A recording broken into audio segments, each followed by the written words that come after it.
Oh my word, we are live Hey, on the internet, and I'm super excited because Dave Mattson texted me this morning and said, "Hey, let's get on the phone today. I have to ask you a favor." And I was like, "Come on live with me. This is the way yeah, it works here in the modern universe." Um, Dave, welcome. yeah. Welcome. Thanks for having me. Great to see you guys. It's my first time chatting with Amanda, so it's nice I to meet you. know. So what I love about Kevin is that he's always surprising me, right? So I know absolutely nothing about you. Yeah, So I please introduce yourself to me and to everyone watching us and tell us a little bit yeah. about what you do. Sure. I mean, it's funny to bring that up because my relationship with Get Kinetic goes way back. So if you're an original old time Get Kinetic associate, I'm talking all the way back to the early 2000 here, then you might remember working with me at that time back when we were still doing all kinds of different commercials and around the area in Philadelphia. But my interaction with Kevin started around 2005-ish, six, I believe. And yeah, so that's the thing. Kevin's got so many different circles going here, West Coast, East Coast, for other stuff. So you always meet new people and getting introduced to new connections with him. So we got to know each other in Philadelphia after I had gone there to attend film school and found that wasn't really the option that I thought was going to work out for me. But as a young artist looking for opportunities, that was what brought me to Get Kinetic at that time, just reaching out to different people for people who are interested in new creative talent. So I think that what was really cool about Dave is that he had a business degree, knew a former intern of mine, knocked on my door, said, "Can I be an intern?" And then we did like 3 or 4 days of work together before you started film school.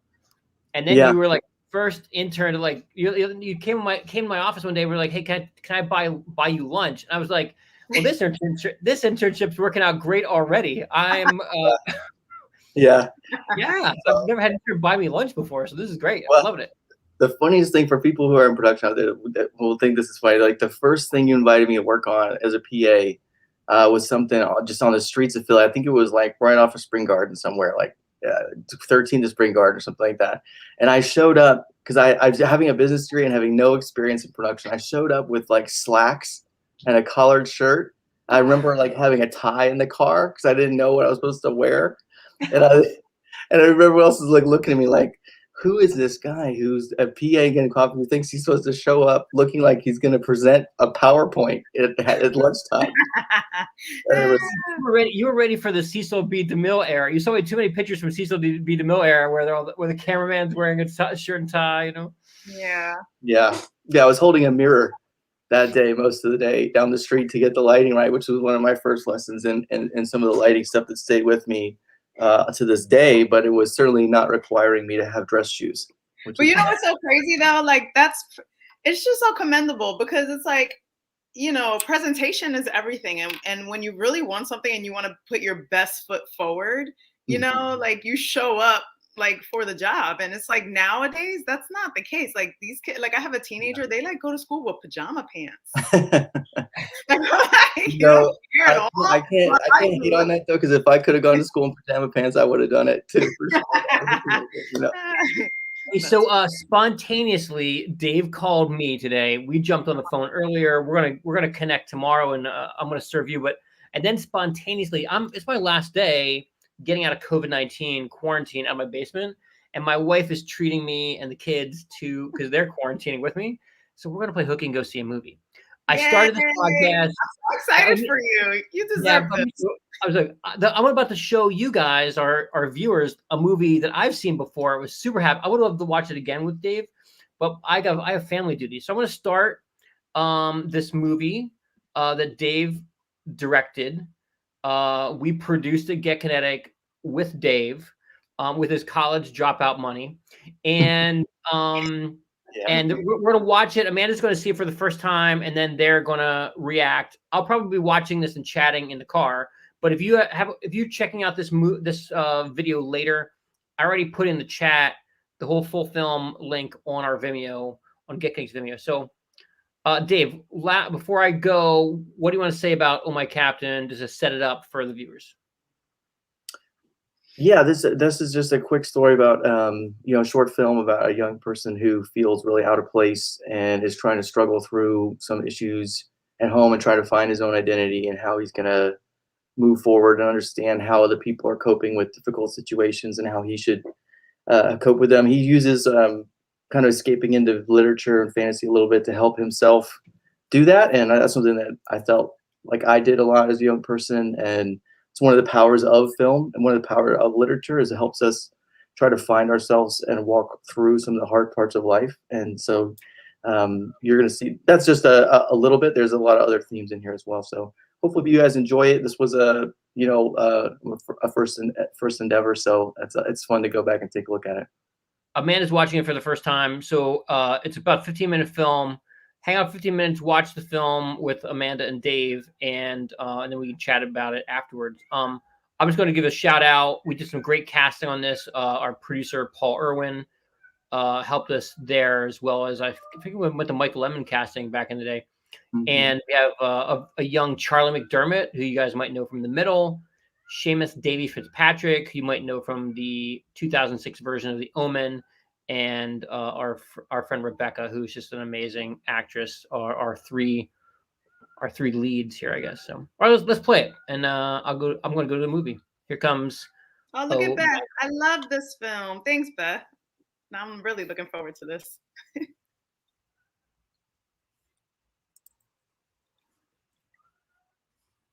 Let me turn out the music here.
you reading? Again? Did a report for class on the character Queequeg. You did that last year and you got an F. Sperm men! The beheaded sperm wellhead, it's what you came for. Pull boys! Pull boys! Pull! Okay, thank you, Ethan. Who's next? Mom said you're not allowed to read that anymore. What? She says you're obsessed. Mom says a lot of things. Hey, guy, Hey, Mom! I put some fish sticks and fries in the oven, okay? Okay. Oh, I'm so hungry I could eat 100 hamburgers. Here.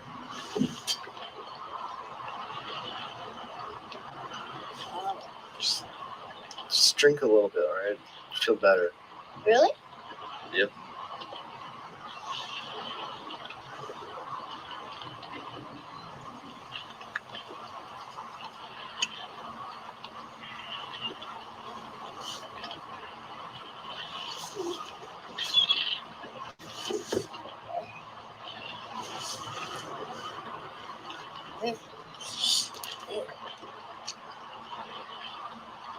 Are we going to be poor now? No. No, why? Because Mom doesn't have a job. She'll find one. You think she'll sell the boat? I'd die before I let her do that. I mean, she'll probably just marry some rich guy so she can sail and take care of you. I don't need her. I can wipe my own ass.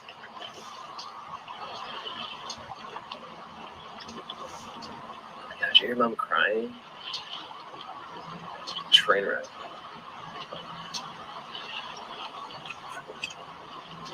I'm still hungry. Can we go now? I'm not eating that. Why not? Are you serious? It's not even real fish. But if you don't eat anything, you'll die. I guess that would be Mom's fault, wouldn't it?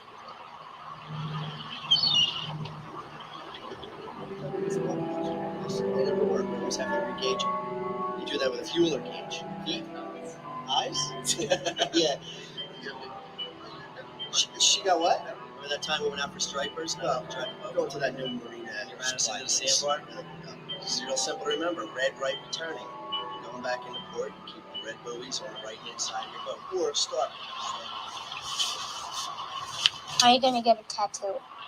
If I ever work on a boat, I'll have to. Queequeg has a tattoo like this all over his body. Even his face? He jumps into a whale's head to save someone's life. You mean its mouth? No, they cut off the whale's head and they hang it upside down so they can get the oil out of where the brain used to be. So he jumps into the brain hole. Ew. It's an incredible act of sailormanship. I feel sick. Fine. Fine, if you leave, you can't come back in. Okay.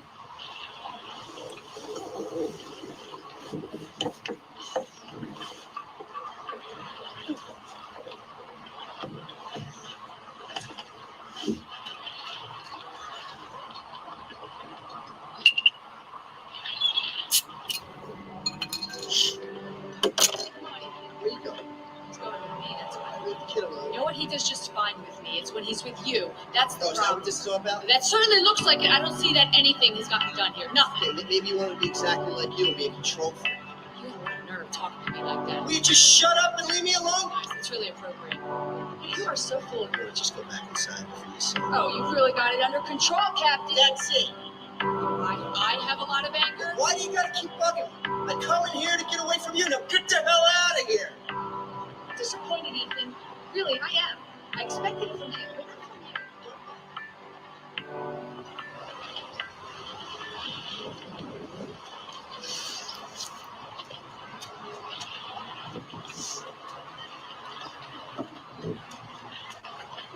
you. Andrew is sick. Did you give him beer?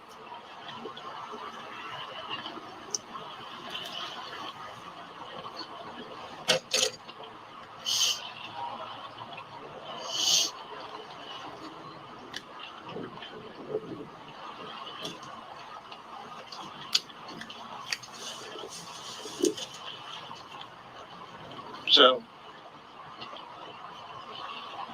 I'm gonna sell the boat. No.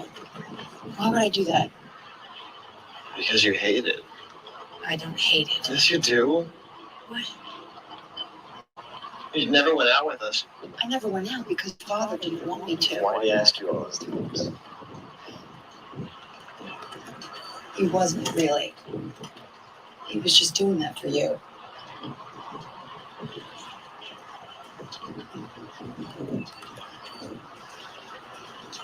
You know, my first date with your father was on an old sailboat. He took me out on the bay to watch the sunset. I thought it was so romantic. Of course, he cursed the entire time. Damn, this boat move, you old piece of crap. But you fought the whole time. Well, he did always have a bad temper. Why'd you marry me if you knew that? You what? That is temper. That you'd fight all the time. I mean, why would you marry someone if you knew that? Why would you put yourself through that? You mean, why would I put you through it?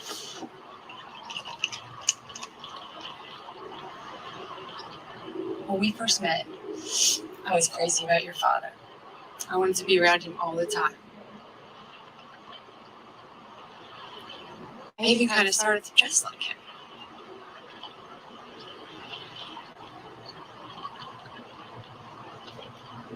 Sometimes you get so obsessed with a person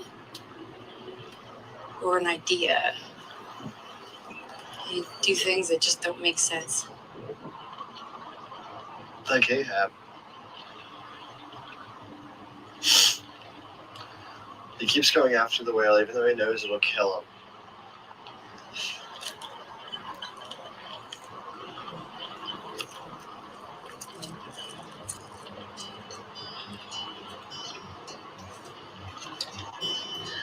Oh, my captain, noble heart, go not.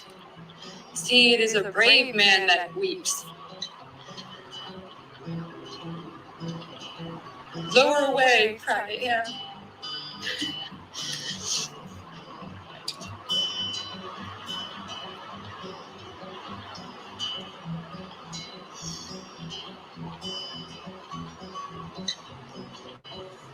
You could try reading something else sometime.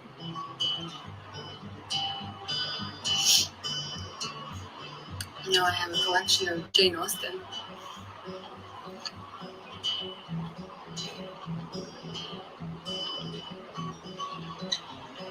Are you gonna sleep out here again tonight?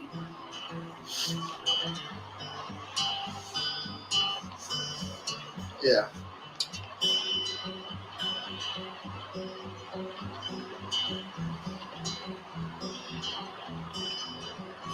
Well, I haven't driven this in a long time, so I'm gonna need your help tomorrow, okay? Can you do that?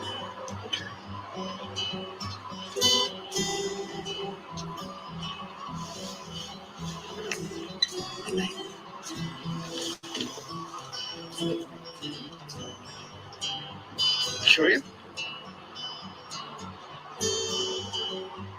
Can we wait a few days before?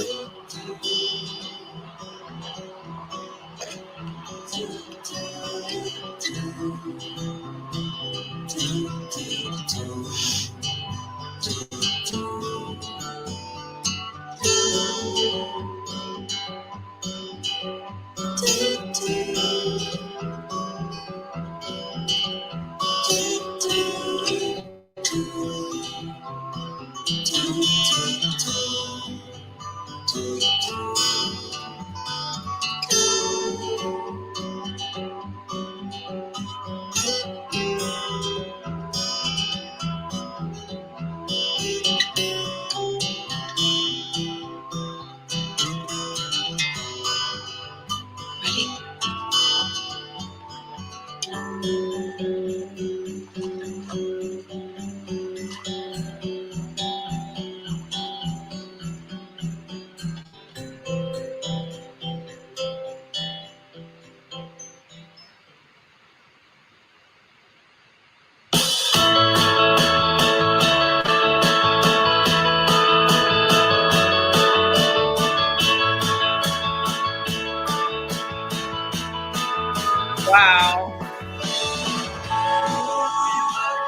so funny to watch that again after so long. Yeah. When's the last time you saw it? Gosh, I don't know. It might be almost 10 years since I watched that. Really? It's really powerful. Did you write that also? I did. Yeah. Uh, lots of fun times with Kevin going over the scripts and kind of, just making adjustments as we found the right locations and, originally had different ideas in mind, wanted, I think every student filmmaker or starting out filmmaker has ideas of getting very expensive locations and props and things, and you kind of learn to adjust. Yeah, But, like what was your budget on that? Like, did you have how did that all work for you? yeah, a lot of it was favors. We had like a couple of $1,000, Yeah. and I think most of that went to just some of the casting prices. We wanted to take care of our actors and make sure that they were felt like they wanted to be there, and everyone was super great. I mean, it was a really, really rushed production. Of course, we only had a couple of days with such little money. We had, I think, we shot 2 days, basically one day, and then in the morning and afternoon the next day. So it was really quick, and everybody was so generous with their effort and time. So my family's all kind of like worked in there at different places and things like that. Nice. Yeah. Nice. I'm like, their little cameo. There I am. Yeah, the acting was really great.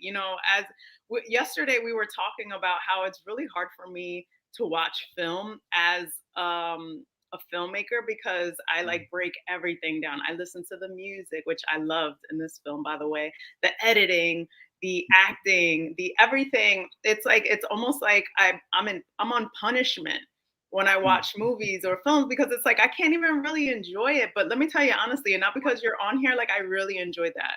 It was like it was very deep, and the acting was spot on. Like everything was really good. The writing, the music, how the music came in, it wasn't overpowered. Sometimes I feel like the music is too overbearing or they're trying too hard to make it like melancholy or whatever. And that it was just like literally it was perfect.